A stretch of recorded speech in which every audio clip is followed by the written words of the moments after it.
Hi, welcome to Easy or Else. I finally finished up some new projects, and the inspiration for this came from our new neighbors who have a horse. It gave me an idea to come up with something that reminded me of a saddle and the saddle blanket. I was able to use up all the tiny little balls of yarn and just use a single crochet back and forth till the pieces were pretty much gone. So think outside the box and not be afraid to mix items together. Faux fur and a repurposed belt. Here you could do the same thing with more of a sheepskin and some old leather belts. There's a pair of jeans and some leather. This adds a really cool pop of color and still matches the style of a Western themed home. I had Doug film some of the clips of me making this so that you'll be able to see the process of how I put this together. So let's do this. So to begin, gather your yarn, the different colors, different scraps. I used a K-hook for this one. Chained one, and I'm just going to start back. This entire project is single crochet. So the effect that we're looking for, random colored, looks kind of like a saddle blanket. We're knotting it together and we want to leave that knot because it gives it that texture. On this row I'm on the back side. So let me just go across here, through, yarn over, pull through. I'm going to go to the end here, last one, chain one, turn your work. Now you can see I'm back to the front where all the knots are showing. So I'm going to go across here a little bit. You do want to go a couple of stitches over because what we're going to do is we're going to sew this to another piece of fabric, so I don't want any knots right on the edges. So about right in here now, I'm going to go ahead and change color. So I'll just come out here a couple inches, cut the yarn off, grab my new ball, and put them together, and just tie a knot. I'm going to tie this really tight. As tight as you can get it. And then I'll tie one more knot. And that's it. That's all you have to do to join the new color. So now you don't worry where that's going to come. It's going to come in the next one or two. Right now it's kind of sitting on the back side. Just keep going. Then after you've passed it, you can go back. Because this is my right side and I want that knot. You can see it's sitting back there. Into the front, you just go in and pull it through with your crochet loop.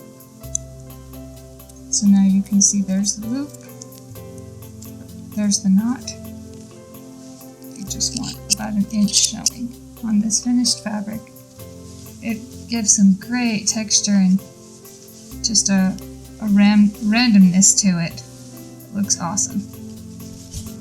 And every once in a while, I just took a white or a black and ran some colors through there so that I had some real pop-off colors. And that's it.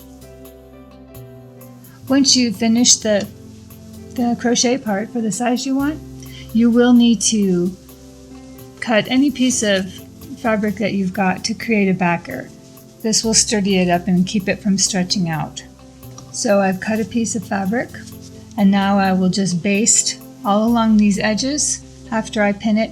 On this pillow, I'm going to add some fur on the sides. I'll take some brown leather style fabric to go across the tops. And then once it's finished and sewed together, I will add to go down the sides. And it just shows a mix of crochet, some fur, some metal. It'll look really great in a Western style house. Once you've pinned your corners, just be careful because your crochet will stretch. The fabric is just a little bit wider than the crochet so that I will stretch it as I go, and I'll be very careful. You put your piece of crochet on top. I'm just going to run it in. I'm going to run just a 1/4 inch seam and use your wider base stitch. I won't need to back stitch because I'm just basting this together. Just work in about 3 or 4 inch sections. And use your fingers to just hold the yarn down as you're going across. After you've gone all the way around, to give it a little more stability in the middle, I'll just pick some random spots in here and do some stitching right across the top. Maybe do about 5 inches here, here, and here. And because I'm going to stitch in this ditch, you won't see it. Again, I'm on a wide base stitch. Once you're happy with that, you'll go back and trim all of your little tails. And it does hold it together nice, almost like you're quilting. So here I have my bottom strips. I have a bottom and a top.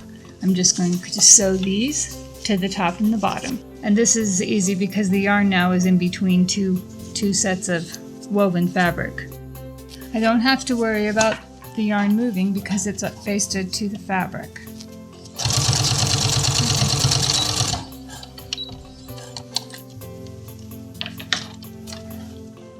Makes a really nice edge. And then we'll do our sides. When you are working with fur, it's important to remember that you've got a direction to it. So you'll just want to make sure you've got the fur going down on both sides. Just a tip when you are cutting with fur, whether faux or real fur, you're going to cut from the back. Best way to do it is make sure your fur is down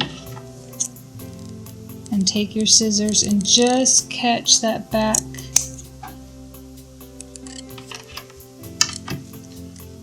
Just the back fabric. And I make really small cuts so you can see the scissors isn't cutting the actual fur underneath. Let me show you. So that when you pull it away, you didn't cut through this fur.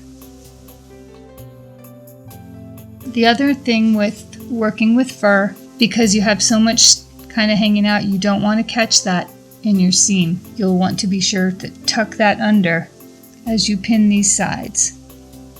That will keep you from catching the fur. Okay, once it's pinned, go as slow as you need to, because right here now, you can see how it's getting a little thicker. We've got the fabric, the yarn, and this fur.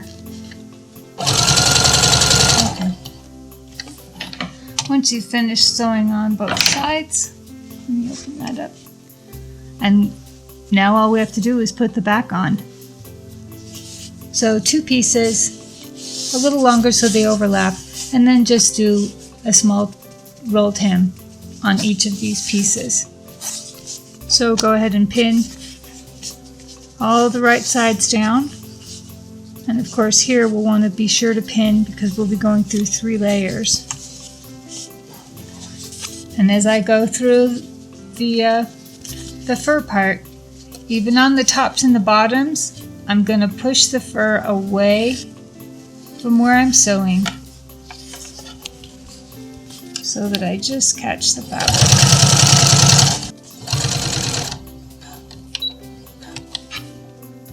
Okay.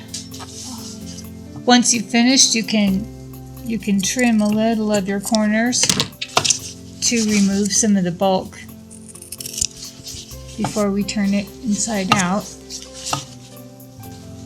Once you've turned it inside out, just go and pull out any fur that may have gotten caught. You can see how this edge needs to be pressed, and I'll hold a towel over top and I'll steam that so that will lay flat. Now to sew these on, because these have rings, it automatically gives me a spot to attach to, and it's going to be similar to just sewing on a button. So I've already sewed here and here. I don't have to do every ring, just maybe every 2. And this is like a bar tack, so I'll go through maybe 7 or 8 times to secure it before I knot it off.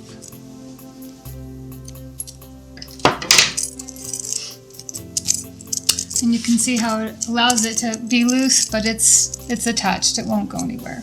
So I'll just finish my last one and the pillow will be done. And if you have any ideas, leave a comment in the section below. But first, hit like and subscribe.